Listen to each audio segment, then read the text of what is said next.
Tempting recipes and വ്ളോഗ്സിൻ്റെ പുതിയൊരു വീഡിയോയിലേക്ക് എല്ലാ കൂട്ടുകാർക്കും സ്വാഗതം. ഇന്നത്തെ വീഡിയോ എന്ന് പറയുന്നത് വെറും 2 ദിവസം കൊണ്ട് നമുക്ക് ഉപയോഗിക്കാൻ പറ്റിയ രീതിയിലുള്ള അടിപൊളി ബീട്രൂട്ട് വൈൻ്റെ റെസിപ്പിയാണ്. സ്കിപ്പ് ചെയ്യാതെ ഫുള്ള് കാണണം. ഇഷ്ടപ്പെട്ടാൽ കൂടണേ. താമസിക്കുന്നില്ല, നേരെ വീഡിയോയിലേക്ക് പോകാം.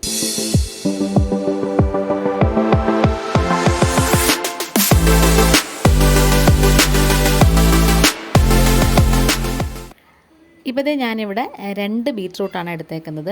അത് തൊലി കളയുന്നതിന് മുന്നേ തന്നെ നന്നായിട്ട് കഴുകിയെടുക്കണേ. നല്ല സ്ക്രബ്ബറൊക്കെ വെച്ച് ഉരച്ച് നല്ല ഭംഗിയായിട്ട് കഴുകിയെടുത്തതിന് ശേഷം എന്നിട്ട് വേണം നമുക്ക് തൊലി ചെത്താൻ. തൊലി കളഞ്ഞിട്ട് നമ്മൾ പിന്നെ പച്ചവെള്ളത്തിൽ കഴുകണ്ട. അത് കഴിഞ്ഞിട്ട് നന്നായിട്ട് ഇങ്ങനെ ഒന്ന് ഗ്രേറ്റ് ചെയ്തെടുക്കണം.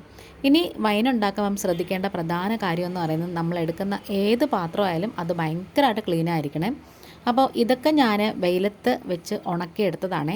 നന്നായിട്ട് കഴുകിയതിന് ശേഷം വെയിലത്ത് വെച്ച് ഉണക്കിയെടുത്തതാണ്. ഇനി നമുക്കതൊക്കെ കുക്കറിലേക്ക് ഇട്ട് കൊടുക്കാം. ഇനി ഇതേപോലെ പട്ട ഇട്ട് കൊടുക്കാം. ഒരു വലിയ കഷ്ണവും ഒരു കുഞ്ഞു കഷ്ണവും ഇട്ട് കൊടുത്തിട്ടുണ്ട്. പിന്നെ 2 ഏലക്കയും പിന്നെ അതുപോലെ തന്നെ ഒരു 2-3 ഗ്രാമ്പും പിന്നെ അരമുറി ചെറുനാരങ്ങയുടെ നീര്, അത് കുരുവൊക്കെ കളഞ്ഞതിന് ശേഷം പിഴിഞ്ഞിട്ട് അതും കൂടി ഇട്ട് കൊടുക്കാമേ. ഇനി ഇത് നികക്കെ ഒന്ന് വെള്ളം ഒഴിച്ച് കൊടുക്കാം. എക്സ്ട്രാ നമുക്ക് വെള്ളം കൂടുതൽ ആവശ്യമുണ്ടെന്ന് തോന്നുന്നെങ്കിൽ കുറേ വെള്ളം നമ്മൾ എടുത്ത് വെച്ചിട്ട് തിളപ്പിച്ചിട്ട് ഒരു തണുപ്പിച്ചൊക്കെ വെച്ചിരുന്നാൽ മതിയേ. അങ്ങനെ ഇത് നമ്മൾ അടച്ചൊക്കെ വെച്ച് കൊടുക്കുകയാണ്. ഇനി ഈ ബീട്രൂട്ടൊക്കെ കിടന്ന് നന്നായിട്ടൊന്ന് വെന്ത് വരണം. ഏകദേശം ഒരു 4 വിസിൽ കേൾക്കത്തക്ക രീതിയിലാണ് ഞാനത് വേവിച്ചെടുത്തിട്ടുള്ളത്. ഓരോരുത്തരുടെയും കുക്കറിൻ്റെയും ഗ്യാസിൻ്റെ തീയുടെയൊക്കെ സമയം വ്യത്യാസം വരും. അപ്പോൾ അതനുസരിച്ച് ചെയ്താൽ മതി.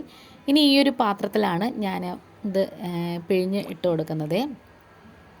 അതുകൊണ്ട് തന്നെ ഈ തവിയും അതുപോലെ തന്നെ ഈ ഒരു പാത്രമൊക്കെ നന്നായിട്ട് ഉണക്കി വെച്ചിട്ടുണ്ട്.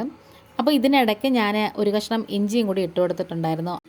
ആ ഒരു വീഡിയോ എൻ്റെ അങ്ങ് സ്കിപ്പായിപ്പോയേ, എങ്ങനെയോ ഡിലീറ്റ് ആയിപ്പോയേ കേട്ടോ. അങ്ങനെ ഇനി ഈ തവി കൊണ്ട് തന്നെ നമുക്ക് ഇതേപോലെ ഒന്ന് അമർത്തി കൊടുക്കണം. നന്നായിട്ടൊന്ന് പ്രസ് ചെയ്ത് കൊടുത്താൽ മതി. ആ നീര് ഫുള്ളങ്ങ് വന്നോളേ.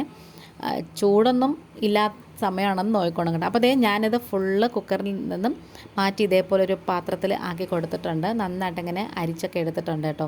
ഏകദേശം ഇത്രത്തോളം എനിക്ക് കിട്ടിയിട്ടുണ്ട് കേട്ടോ. ഇനി നമുക്ക് മധുരത്തിന് ആവശ്യമുള്ള പഞ്ചസാര ചേർത്ത് കൊടുക്കാം. അപ്പം ചിലർക്ക് മധുരം കുറച്ച് മതിയായിരിക്കും. അത് അവരവരുടെ പാകത്തിന് ചേർത്ത് കൊടുത്താൽ മതിയേ.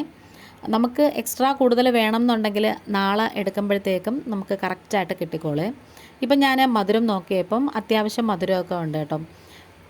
എന്നാലും ഞാനൊരു ഇച്ചിരിയും കൂടി ഇട്ട് കൊടുത്തിട്ടുണ്ട്. കാരണം നാളെ ഇതെല്ലാം കൂടി ഒന്ന് പിടിച്ച് വരുമ്പം എങ്ങനെയാണെന്ന് അറിയത്തില്ലല്ലോ. ഇനി നമുക്ക് ശ്രദ്ധിക്കേണ്ട പ്രധാനപ്പെട്ട ഒരു കാര്യം, നല്ല ഫ്രഷ് ആയിട്ടുള്ള ഈസ്റ്റ് വേണം എടുക്കാൻ. അതൊരു 1/2 ടീസ്പൂൺ ഇട്ട് കൊടുത്താൽ മതി. നല്ല ഈസ്റ്റ് ആയിരിക്കണേ. അപ്പം ഈസ്റ്റ് മോശമാണെങ്കിൽ നമ്മൾ വിചാരിക്കുന്ന രീതിയിൽ വൈനായി കിട്ടത്തില്ല. ഇനി ഇത് നന്നായിട്ടൊന്ന് തവി കൊണ്ട് തന്നെ മിക്സ് ചെയ്ത് നല്ലോണം ഒന്ന് പഞ്ചസാരയും ഒക്കെ അലിയിച്ചെടുക്കണം. പിന്നെ അതുപോലെ ഈസ്റ്റും ഒക്കെ നന്നായിട്ട് ഇതിനകത്തൊന്നും നല്ലോണം ഒന്ന് മിക്സായിട്ട് വരണേ. ഇനി ഈ ഒരു ഗ്ലാസ് കുപ്പിയില്ലേ, അതും ഞാൻ വെയിലത്ത് വെച്ച് ഉണക്കിയെടുത്തിട്ടുണ്ട് കേട്ടോ. അതിലേക്കാണ് നമ്മളത് ഒഴിച്ചു കൊടുക്കുന്നത്. ഇനി ഇത് നന്നായിട്ടിങ്ങനെ ഒന്ന് മിക്സ് ചെയ്തതിന് ശേഷം വേണം നമുക്കിത് ഒഴിച്ചു കൊടുക്കാൻ. അപ്പോൾ ഈ വീഡിയോ കണ്ടുകൊണ്ടിരിക്കുന്ന സമയത്ത് ഇഷ്ടപ്പെടുകയാണെന്നുണ്ടെങ്കിൽ ഒന്ന് സബ്സ്ക്രൈബ് ചെയ്ത് സപ്പോർട്ട് ചെയ്യണേ. ഏകദേശം ഇത്രത്തോളം എനിക്ക് കിട്ടിയിട്ടുണ്ട്. ഇനി ഇത് നമുക്ക് അടച്ചതിന് ശേഷം വലിയ കാറ്റും വെളിച്ചമൊന്നും ഇല്ലാത്ത ഒരു റൂമിലേക്ക് നമുക്കതങ്ങ് മാറ്റി കൊടുക്കാം. ഞാനിതിപ്പോൾ സ്റ്റോർ റൂമിലാണ് വെച്ചത്. അപ്പം ഇതേപോലൊരു ടർക്കിയോ നല്ല വൃത്തിയുള്ളൊരു തുണിയോ കൊണ്ടൊന്ന് കവർ ചെയ്ത് വെച്ചതിന് ശേഷം നമുക്കിത് വെച്ച് കൊടുക്കാനേ. അങ്ങനെ ചൂടൊന്നും തട്ടാത്ത ഒരു സ്ഥലത്ത് വേണം വെച്ച്, എന്ന് വെച്ചാൽ ഫ്രിഡ്ജിലല്ല കേട്ടോ.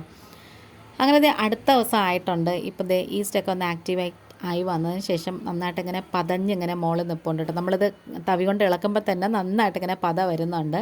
നല്ലൊരു മണവും കൂടി വരുന്നുണ്ട് കേട്ടോ. അപ്പോൾ ഞാനിത് അടച്ചതിന് ശേഷം അങ്ങ് മാറ്റി വയ്ക്കുവാണ്. ഇനി അടുത്ത ദിവസവും കൂടി എടുക്കുന്നുണ്ട്. അന്ന് നമുക്ക് ഉപയോഗിച്ച് തുടങ്ങാമേ.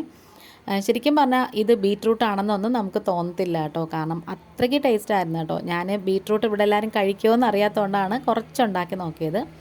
പക്ഷേ ഇതെല്ലാവർക്കും ഭയങ്കരമായിട്ട് ഇഷ്ടപ്പെട്ടു കേട്ടോ. 2ാമത്തെ ദിവസം ആയപ്പോൾ തന്നെ ഇതിൽ ആ ഒരു വൈൻ്റെ ഒരു ഭയങ്കര ഒരു സ്മെല്ലില്ലേ, ആ ഒരു സ്മെല്ലും അതുപോലെ തന്നെ ആ ഒരു വീര്യമൊക്കെ ഇല്ലേ, അതൊക്കെ വന്നിട്ടുണ്ട് കേട്ടോ. ഇനി നമുക്കിത് ഗ്ലാസ്സിലേക്ക് ഒഴിച്ച് നോക്കാം. ഇതിൽ അടിമട്ടൊന്നും വന്നിട്ടില്ല. ഇപ്പം ഇത്തവണത്തെ ക്രിസ്മസിന് നിങ്ങൾക്ക് ട്രൈ ചെയ്ത് നോക്കാൻ പറ്റിയൊരു ഐറ്റമാണ് കേട്ടോ. ബീറ്റ്റൂട്ടൊക്കെ ഇല്ലാത്ത വീടൊന്നും കാണത്തില്ല, മിക്കവാറും എല്ലാവരുടെയും വീട്ടിൽ കാണും. ഈ ഒരു റെസിപ്പി നിങ്ങൾക്ക് ഇഷ്ടപ്പെടുകയാണെന്നുണ്ടെങ്കിൽ, ഇഷ്ടപ്പെട്ട് സിമ്പിളായിട്ട് ചെയ്യാം എന്നൊക്കെ ഒരു തോന്നുകയാണെന്നുണ്ടെങ്കിൽ ഇതൊന്ന് ട്രൈ ചെയ്ത് നോക്കിയിട്ട് ഫീഡ്ബാക്ക് കമൻറ്റായിട്ട് ഒന്ന് ഇടണേ. അപ്പോൾ ഇത് നല്ല കളറൊക്കെ ഉള്ള വൈൻ റെഡി ആയിട്ടുണ്ട്. ഇന്നിപ്പോൾ ഇത്രയേ ഉള്ളൂ. വീണ്ടും വരാം. Thanks for watching.